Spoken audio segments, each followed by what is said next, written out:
کسی ملک کی معیشت کو سمجھنے کا ایک آسان طریقہ یہ ہے کہ اسے ایک گھر کی طرح دیکھا جائے۔ اس گھر میں کتنے افراد ہیں، ان میں سے کتنے کام کرتے ہیں، کیا ان کی آمدن گھر کے اخراجات کے لیے کافی ہے، اور گھر کے افراد کو کس معیار کی تعلیم اور صحت کی سہولتوں تک رسائی حاصل ہے۔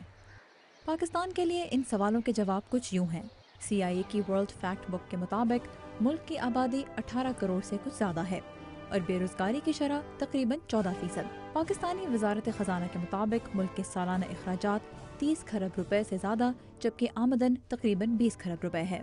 اور واشنگٹن کے تحقیقاتی ادارے بروکنگز انسٹیٹیوٹ کے مطابق پاکستان میں صحت اور تعلیم کے شعبوں پر ملک کی مجموعی قومی پیداوار کا 4% سے کچھ زیادہ خرچ کیا جاتا ہے۔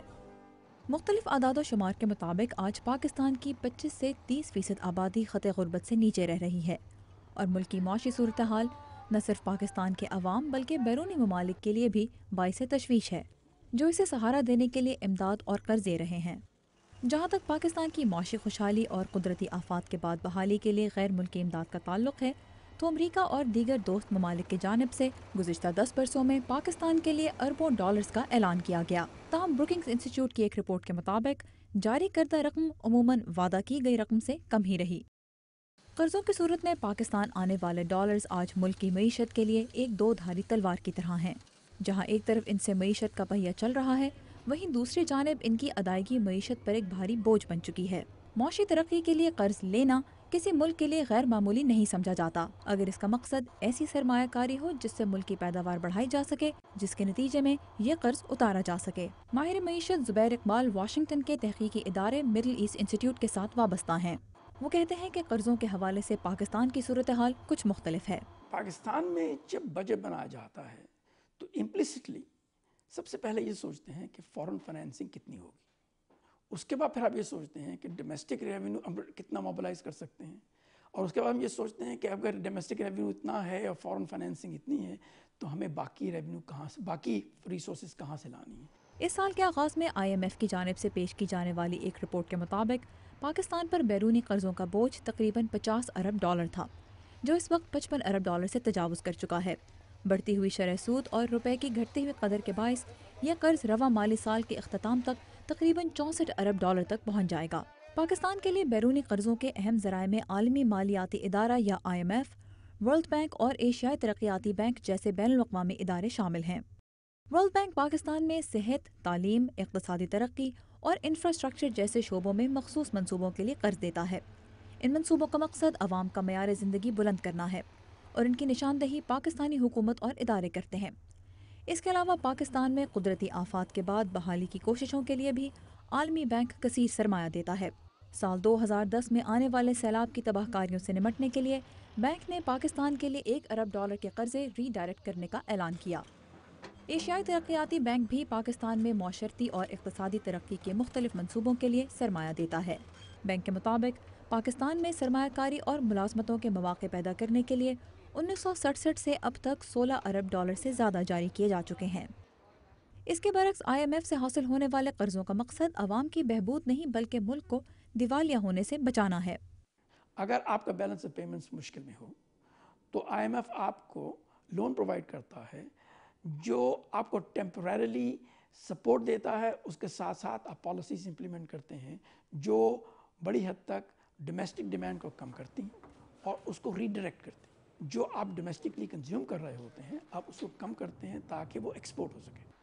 جیسے ہی وہ ایکسپورٹ ہوتا ہے آپ کی balance of payments position improve ہوتی ہے، جس کی وجہ سے پھر آپ کے ریزروز بڑھتے ہیں۔ جیسے ہی آپ کے ریزروز بڑھتے ہیں آپ کو پھر IMF کی بوروئنگ کی ضرورت نہیں رہتی۔ IMF کے مطابق پاکستان کے ساتھ نومبر 2008 میں طے ہونے والے اسٹینڈ بائی ایگریمنٹ کے تحت ادارے کی جانب سے ملک کو 11 ارب ڈالر سے زیادہ کے قرضوں کی فراہمی کا وعدہ کیا گیا۔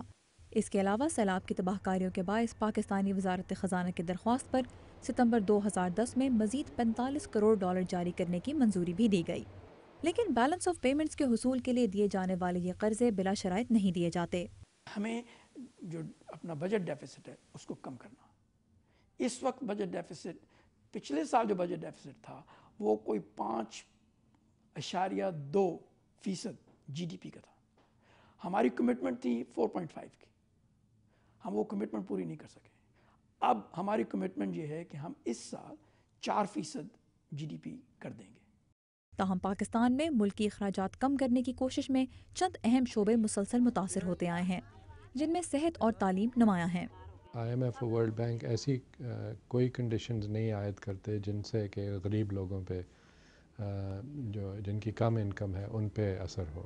پاکستان میں خاص طور پہ ڈیفنس اور ڈیٹ سروسنگ سب سے زیادہ پیسے اس پہ چلے جاتے ہیں، باقی بہت کم رہ جاتے ہیں، تو کوئی سکوپ نہیں رہا حکومت کے پاس، اور وہ سب سے آسان یہی سمجھتے ہیں کہ چلیے ایجوکیشن کو کاٹ دیں یا ہیلتھ کو کاٹ دیں۔ پاکستانی معیشت پر اس وقت بوجھ صرف بیرونی قرضوں کا ہی نہیں، اندرونی قرضوں کا بھی ہے۔ پاکستان اسٹیٹ بینک کے جاری کردہ اعداد و شمار کے مطابق ان قرضوں کا حجم تقریباً 4,633 ارب روپے یا تقریباً 54 ارب ڈالر ہے۔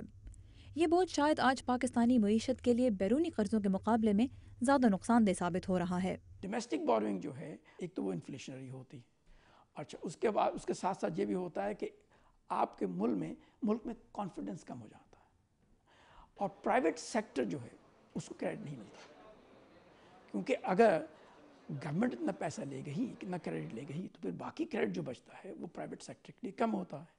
چونکہ پرائیویٹ سیکٹر کے لیے کم ہوتا ہے اس لیے کرپشن آتی ہے، وہاں پر فیورٹزم چلتی ہے، نمبر ایک۔ نمبر دو، گروتھ سلو ہو جاتی ہے، پرائیویٹ سیکٹر گروتھ سلو ہو جاتی ہے، جس کی وجہ سے پھر انمپلائمنٹ بڑھتی ہے۔ یہ ایک بہت خاص وجہ ہے جس کا خیال کرنا بڑا ضروری ہے۔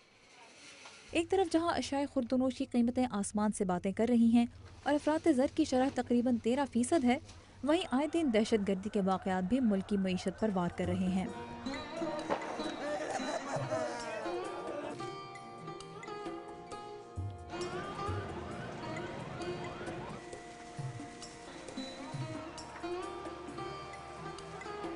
اس پر 5 سال کے عرصے میں ملک کی تاریخ کی 2 بدترین قدرتی آفات نے نہ صرف لاکھوں لوگوں کی زندگیاں تباہ کر دیں بلکہ ملک کی معیشت کو بھی کئی سال پیچھے دھکیل دیا۔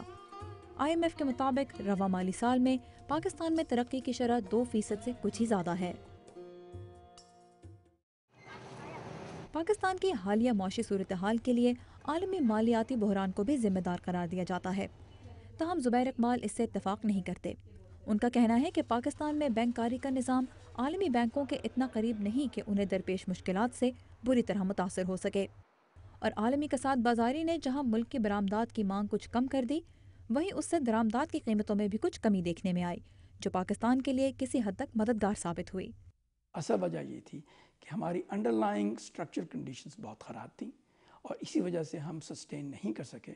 آپ کا بجٹ جو ہے اس کا ڈیفیسٹ بڑھتا چلا جا رہا ہے، آپ کا ریونیو جو ہے وہ 10% GDP سے کم ہے، آپ ہر سال 5% آف GDP کے قریب صرف انٹرسٹ پیمنٹ پر خرچ کر رہے ہیں، تو پھر کیا بچے گا آپ کی گروتھ کے لیے؟ دوسری بات یہ ہے کہ جو ہمارا پرائیویٹ سیکٹر ہے یہ کمپیٹیٹیو نہیں ہے، اس کو کمپیٹیٹیو ہونے کے لیے ایکسچینج ریٹ بہتر ہونا ہوگا۔ ایکسچینج ریٹ کو ٹچ نہیں کیا گیا، ٹیکسز کم کر دیے گئے، جس کی وجہ سے ریونیو اور کم ہو گیا، جس کی وجہ سے بجٹ ڈیفیسٹ اور بڑھتا چلا گیا، اور پھر اس پہ چونکہ ہم لوگ ایکسپینڈیچر کم نہیں کرنا چاہتے تھے، ہم نے بوروئنگ کی، ڈومیسٹک اور فارن بوروئنگ۔